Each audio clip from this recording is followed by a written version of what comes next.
Notes 1. Stanza 1. The first line of this song, the opening poem in the Divan, is borrowed from an Arabic poem by Yazid ibn Muawiyah, the second caliph of the Umayyad line. This prince was held in abomination by the Persian Shiites, both as the head of the Sunnis, although I don't think you can really say the Sunnis existed during the time of Muawiyah, and because he was the cause of the death of Hussein, the son of Ali, whom the Shiites regarded as the rightful successor to the caliphate.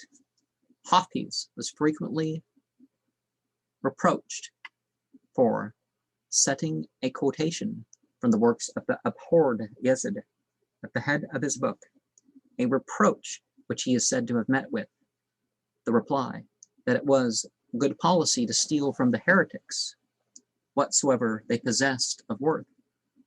In this country, the northeastern China, is found the best musk in the world, and I will tell you how it is produced.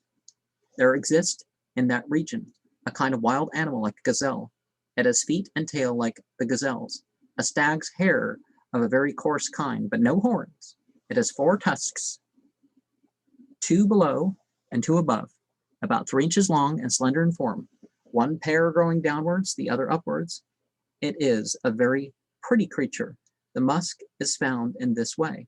When the creature has been taken, they find at the navel, between the flesh and the skin, something like an imposthume filled with blood, which they cut out and remove, with all the skin attached to it. And the blood inside this imposthume is the musk that produces that powerful perfume. Well, no, it's obviously not really blood. There is an immense number of these beasts in the country which we are speaking of. The flesh is very good to eat.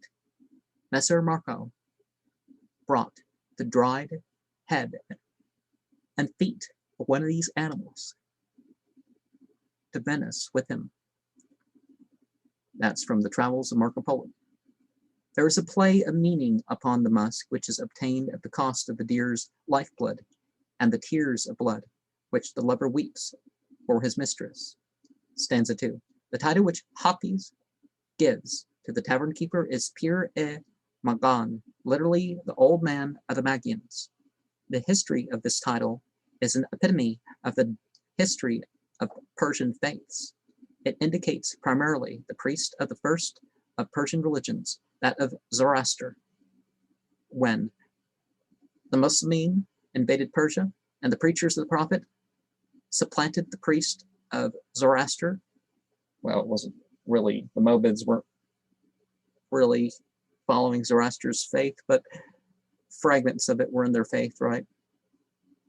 Their title fell into disrepute and was degraded so far that it came to mean only the keeper of a tavern or caravanserai. But in this sense, it gradually regained the honorable place from which it had fallen. For the keepers of such places of resort were, for the most part, men well acquainted with the ways of the road and the hostelry. In their time, they may themselves have served travelers upon their journey. They had heard and learned much from the wayfarers who stopped at their gates, and they were able to guide others upon their journey, sending them forth, refreshed and comforted in body. And here the Sufis took up the ancient name and used it to mean that wise old man who supplied weary travelers upon life's road with a spiritual draught, a Sufi doctrine which refreshes and comforts the soul. Now, Aleister Crowley took that whole liberating old terms quite to the extreme.